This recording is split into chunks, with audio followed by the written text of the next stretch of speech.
So Bismillahirrahmanirrahim. In this video, we are going to begin with the alpha type of receptors.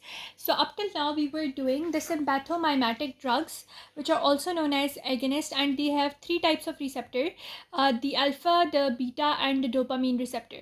Firstly, we will talk about the alpha receptors, which are further divided into alpha 1 and alpha 2 receptors. Then we will talk about the agonist of these receptors, and then we can also discuss about the antagonist of these receptors. So first of all, let's talk about alpha receptors and their locations. So alpha receptors, as I told you, they can further be divided into alpha 1 receptors and alpha 2 receptors. So let us discuss firstly the mechanism of action or mode of action of the alpha receptors. The mechanism or mode of action. So to remember this, we have to go for a sketchy mnemonic that tells us that if you do it like this: alpha 1, alpha 2, beta 1, beta 2, beta 3, dopamine 1, and dopamine 2. So what will happen in such a situation? That your receptors can be classified by mnemonic, that is kiss I, that is this mnemonic. So Q for kiss, that is this one.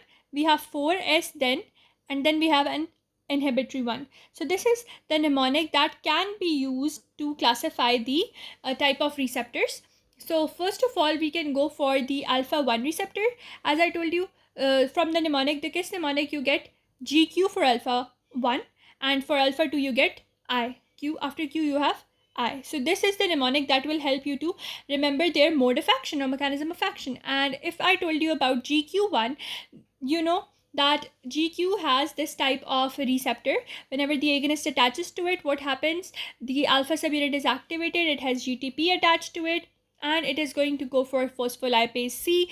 The phospholipase C can form the IP3 and DAG. The DAG, what does IP3 do? It converts the stored calcium into the free calcium, and that free calcium can go and activate the protein kinase, whereas the DAG can activate the protein kinase C. So this was the whole mechanism of action of the alpha 1 receptors, which are GQ or in their nature, or the stimulatory type in their nature. Now they have further been divided into alpha 1A, alpha 1B, and alpha 1D receptors. A, B, and D receptors. Now for their location, we can do this diagram. This diagram was given to us by our senior, so I will be using that diagram thanks to them. So this is the blood vessel. Then this, so you can imagine this is a seesaw. So the blood vessel is the plank of the seesaw.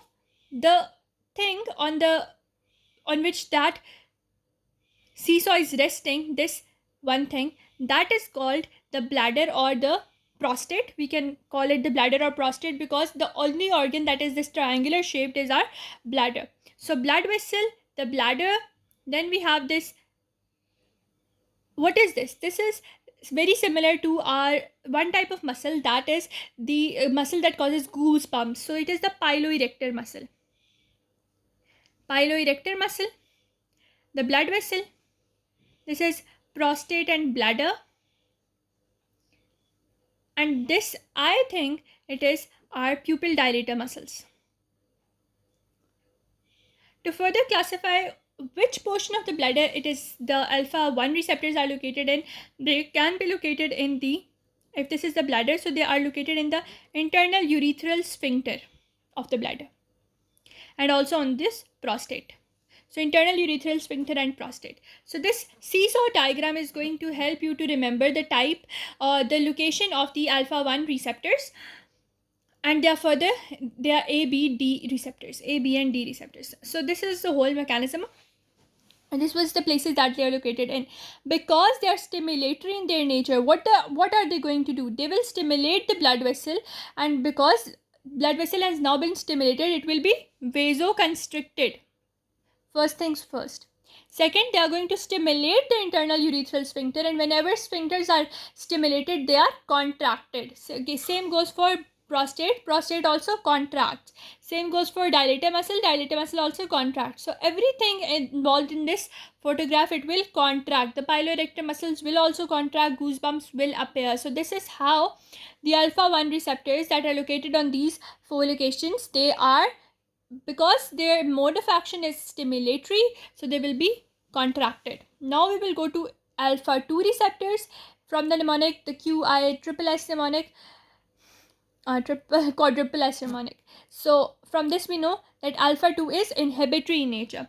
So alpha 2 is inhibitory in nature. As you can see, what is inhibitory in such a situation? That whenever an agonist attaches to the G protein coupled receptor, it activates this alpha subunit separates, it goes to the adenylate cyclase, and in such a situation it inhibits the adenylate cyclase and cyclic AMP is not formed.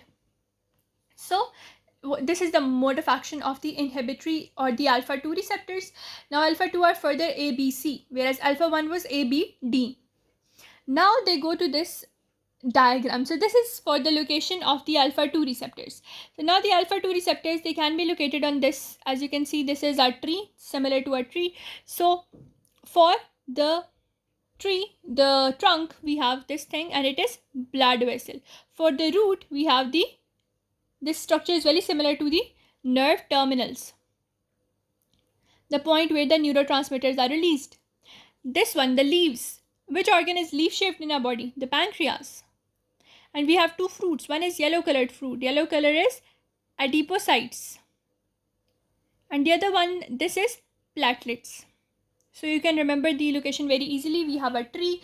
It has leaves. It has fruit. It has roots. So the tree is itself blood vessel. The leaves, pancreas. The roots, nerve terminals. And the fruit, it can be adipocytes. It can be platelets. So this is for the alpha 2 location. So now whenever the alpha 2 is being stimulated, what will it do? It will go to the blood vessel, and because it is inhibitory, so what will it do? It will do vasodilation. Stimulatory was causing vasoconstriction, but now here it will do vasodilation. For nerve terminal, because it is inhibitory, so it will not allow the neurotransmitter to be released. So inhibit the neurotransmitter. Third thing, pancreas, it will inhibit the action of the pancreas, decrease insulin. Similarly, go to the adipocyte, it will inhibit the lipolysis. But the only thing it will do for the platelets, it will cause their aggregation. So for alpha 1 you had this seesaw, for alpha 2 you have this pancreas and the whole tree. And then after that we are done with this alpha type of receptors, their locations, their function, and their mode of action. For then we have the agonist. What are agonists? In the previous video I gave you the concept that agonists are the drugs that enhance the activity or upregulate the receptors.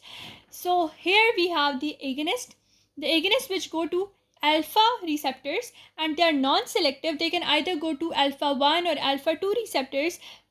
They are exogenous, normal, norepinephrine and epinephrine. So non-selective are this. But for selective ones, the alpha 1 selective and alpha 2 selective, I will show you a diagram that will help you to remember this whole mechanism about the alpha 1 and alpha 2 selective agonists. So I think for this video we are enough with the alpha non-selective agonists that are going to enhance or that are going to mimic the action of the alpha receptors, that are non-epinephrine and epinephrine. Now whenever they will be released, they will go to the alpha 1, they will stimulate their GQ action. They will go to the alpha 2, they will stimulate their inhibitory action. They will enhance their normal action.